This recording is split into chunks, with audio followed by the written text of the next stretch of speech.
Fala galerinha, tudo bem com vocês? Sejam muito bem-vindos ao canal Ciência Volátil. Eu sou o professor Vinícius e nessa nossa aula a gente vai estudar o assunto eletrólise, mais especificamente aí a eletrólise ígnea, perfeito?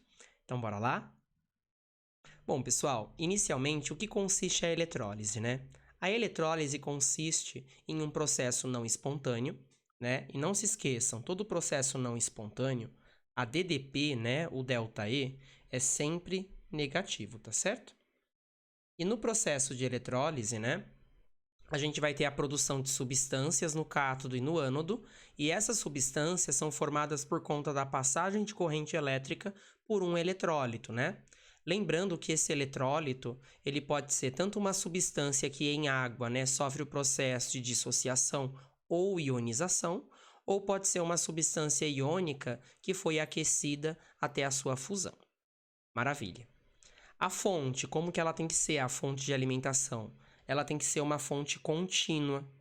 Por que a fonte contínua é muito importante? Porque os polos na eletrólise, eles não podem se inverter. Então, a substância que está sendo produzida no cátodo, ela não pode ser produzida no ânodo para misturar com a substância que está lá ou vice-versa. Porque muitas vezes essa reação é muito espontânea, né? E também exotérmica, tá certo? Sendo perigoso. E os eletrodos, né? Existem dois casos. Os inertes, que podem ser platina ou grafite. Cuidado com o grafite, que tem uma particularidade que eu vou explicar. Ou os eletrodos ativos, né? Que são aqueles que vão ser consumidos no processo. Que é o caso do refino do cobre, o caso do processo de niquelação, né? Que é o recobrimento de uma peça com níquel ou até a cromação. Perfeito? Então, bora ver um esquema geral aí da nossa eletrólise. Então, aqui a gente tem uma cuba eletrolítica e uma coisa muito importante, tá, gente? Você sempre vai ter uma bateria ou uma pilha, que é a fonte de alimentação.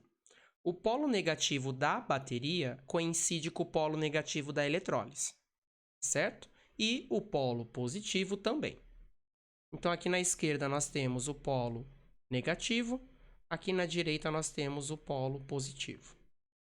Uma coisa muito importante é que na eletrólise o nome dos polos se invertem em relação às pilhas e baterias. O polo negativo, ele vai atrair o íon positivo. E o nome do íon positivo é cátion. Então, o polo negativo é o cátodo. E já o polo positivo, ele vai atrair os íons negativos. E o nome do íon negativo é o ânion, né? Portanto, aqui nós temos o ânodo. A regrinha do Kral permanece válida. Cátodo reduz, ânodo oxida. Perfeito. E os elétrons também, tá bom, meus queridos? O elétron sempre vai do ânodo para o cátodo.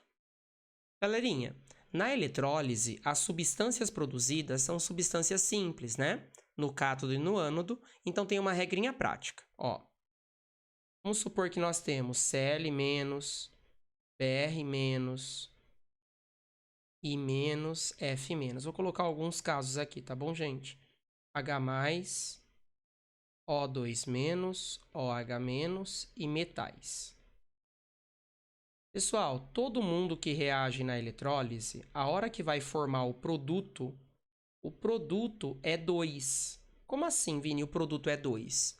Qual é o produto da reação do Cl-? Cl2. Todos vão ser assim, tá certo? Br2, I2, F2, H2, O2. Cuidado com o OH-, mas eu vou deixar para uma outra aula nossa, tá bom? Mas o produto dele é o O2. E cuidado com metais, porque quando um metal reage, ele vai reduzir e o produto final dele é o símbolo dele mesmo, tá bom? Por exemplo, magnésio, não existe Mg2, né? É Mg. Maravilha? Vamos para o nosso primeiro exemplo, que é a eletrólise ígnea. No caso, a gente vai fazer a eletrólise ígnea de um composto logo a seguir. Galerinha, por que essa eletrólise tem esse nome? Porque o ígnea, né, quer dizer que você vai aquecer esse composto, que é um composto iônico, até a sua fusão. Então, vamos fazer, por exemplo, a eletrólise do KBr, brometo de potássio. A primeira etapa é a etapa da fusão. Então, a gente vai pegar o composto KBr, sólido, né? E vamos aquecê-lo até sofrer fusão. K mais líquido, Br menos líquido. Perfeito. Agora, pessoal, a gente vai colocar eles para reagir na semi-reação de oxidação e semi-reação de redução. Quem vai ser atraído para o polo positivo é o íon negativo, né? Porque cargas de sinais opostos se atraem. Então, vai ficar assim, ó. O Br- vai se transformar no Br2. Lembra lá que todo mundo é vezes 2, né? E o Br2 é líquido. Feito? Vamos lá.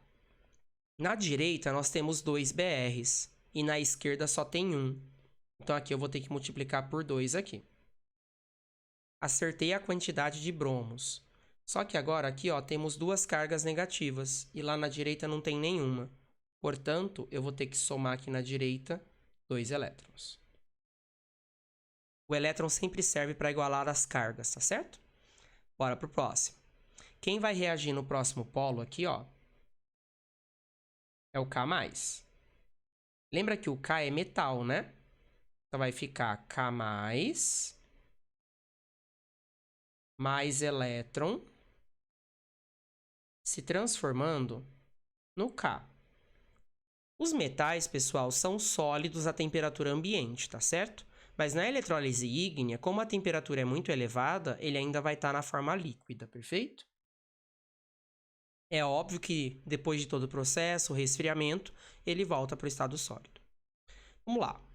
Na segunda equação, ela já está balanceada, só que a gente tem um problema. Na segunda equação aqui, ó, que é a equação do Br, eu tenho 2 elétrons, né? E aqui só tem 1. Portanto, a gente vai ter que pegar a segunda equação e multiplicar ela por 2, inteira. Perfeito. Só que agora a gente encontra um outro problema. Por quê? Nas reações aqui embaixo, eu estou reagindo 2K+ e 2Br-.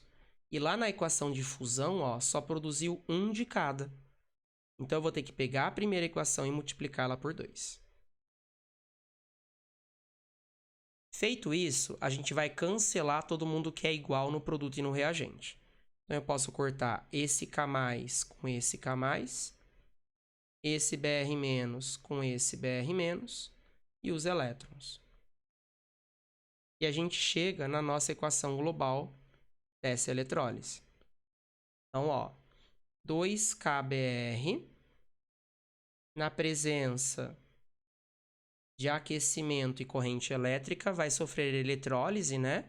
Vai produzir o potássio metálico no cátodo e o Br2 no ânodo, galera.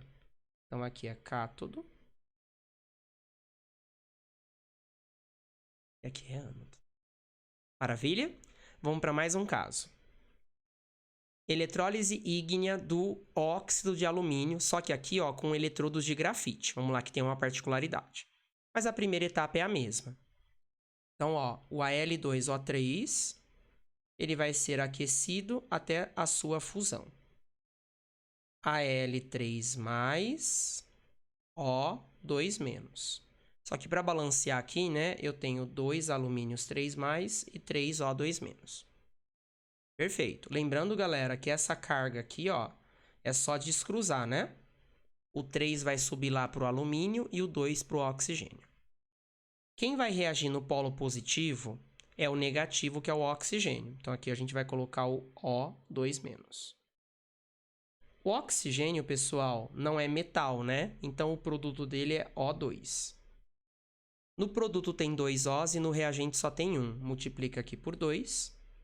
Só que ao fazer isso, eu tenho que igualar os elétrons.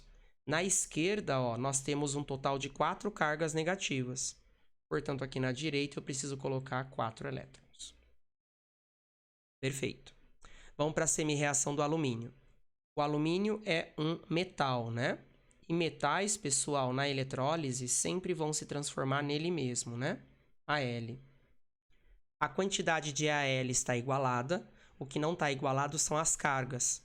Lá no produto não tem nada de carga, é 0. E aqui é 3+.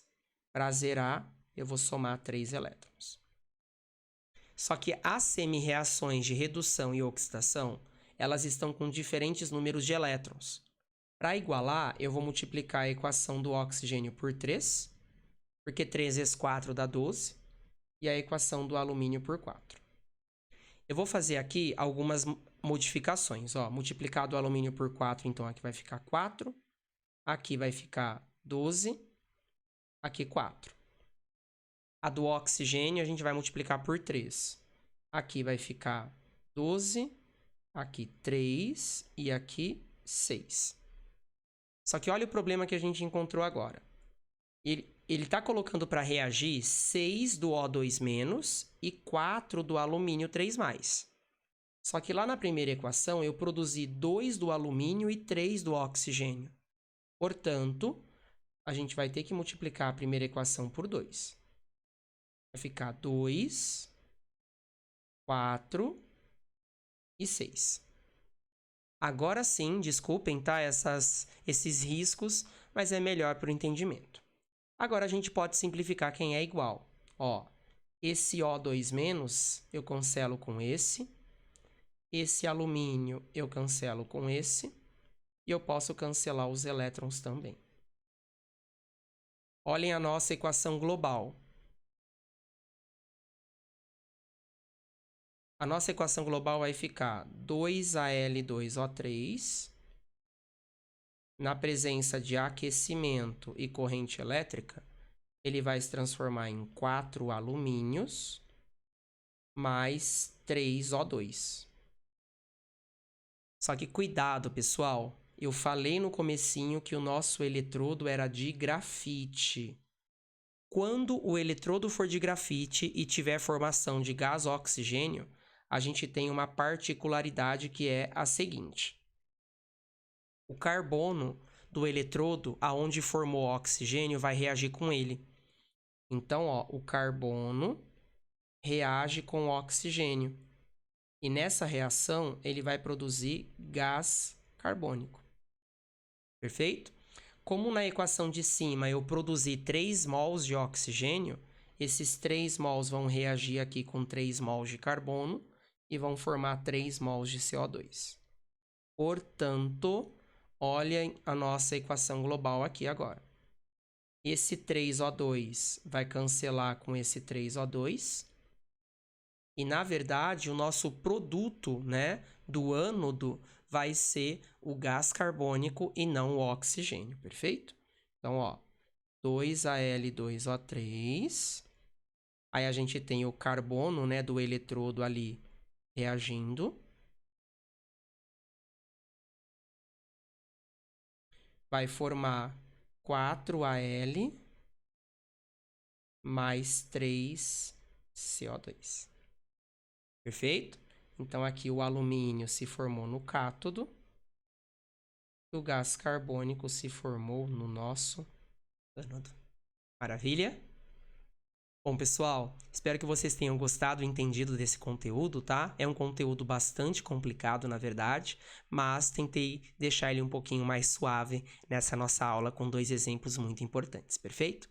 Se você ainda não é inscrito no nosso canal, se inscreve, ativa o sininho e deixa seu like. E se você não segue a gente lá no Instagram, segue lá, ciência.volátil. Até a próxima, pessoal!